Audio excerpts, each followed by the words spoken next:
filosofi. Hai teman-teman, perkenalkan kami dari kelompok 8 filsafat ilmu yang terdiri dari saya sendiri Graciela Mainina, saya Hesdita Sijawa, saya Trishyati Tasam, saya Angelin Musuklalang, saya Onisimus Masila. Di sini kami akan membahas tentang tokoh filsafat David Hume dan pemikirannya, tentang problem metafisika empirisme dalam kajian filsafat ilmu. Selamat menyaksikan. David Hume adalah filsuf Skotlandia, ekonom, dan sejarawan. Dia dimasukkan sebagai salah satu figur paling penting dalam filosofi barat dan pencerahan Skotlandia. Walaupun kebanyakan ketertarikan karya Hume berpusat pada tulisan filosofi, sebagai serajawanlah dia mendapat pengakuan dan penghormatan. Karyanya The History of England merupakan karya dasar dari sejarah Inggris untuk 60 atau 70 tahun sampai karya Macaulay. Karya terpenting dari Hume adalah An Inquiry Concerning Human, Understanding, dan An Inquiry into the Principles of Moral 1751. Empiriokritisme disebut juga sebagai marxisme.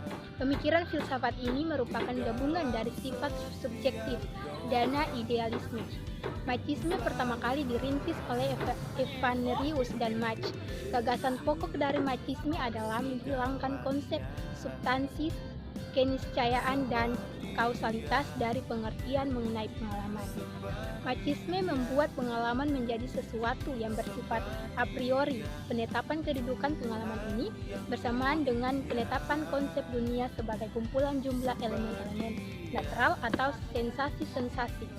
Imperialisme logis menerapkan analisis logis modern dalam pemecahan permasalahan filsafat dan persoalan ilmiah. Empirisme logis mengembangkan pemikirannya. Pertama, empirisme memiliki batasan-batasan. Ini berupa ketidakmampuan pembuktian logika formal dan pengumpulan indikatif hanya dengan menggunakan pengalaman. Menurut Hume, manusia tidak mempunyai pengetahuan bawaan dalam hidupnya. Sumber pengetahuan adalah pengamatan atau empirisme. Pengamatan memberikan dua hal, yaitu kesan-kesan atau impression, dan pengertian-pengertian atau ide-ide atau ideas. Pemikiran Hume berusaha menggabungkan rasionalisme dengan empirisme, khususnya yang berkaitan dengan pengamatan dan percobaan. Hasil dari kedua sarana memperoleh pengetahuan. Ini kemudian menghasilkan kesan yang memberikan pengertian yang membentuk pengetahuan.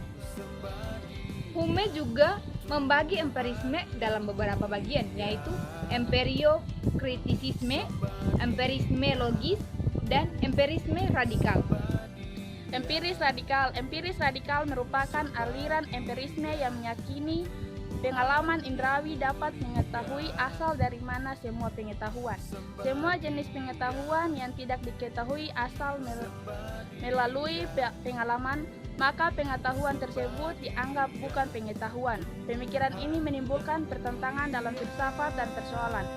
Kemungkinan melawan kebenaran penyelidikan empiris secara jelas hanya memberikan suatu pengetahuan yang pasti, sifatnya belum pasti. Namun, para pendukung empirisme radikal menolak pemikiran ini. Mereka mengatakan bahwa pernyataan-pernyataan empiris bersifat pasti dan dapat diterima jika ada kemungkinan untuk mengadakan percobaan lanjutan. Kondisi pengecualian ini membuat tak ada yang dasar untuk meragukan pengetahuan yang berasal dari pengalaman.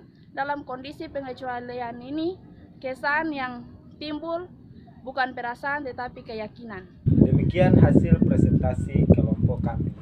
Akhir kata dari kelompok kami, memberitakan Kristus yang tersalib, nos autem predicamus Christum crucifixum. Shalom. Asyik.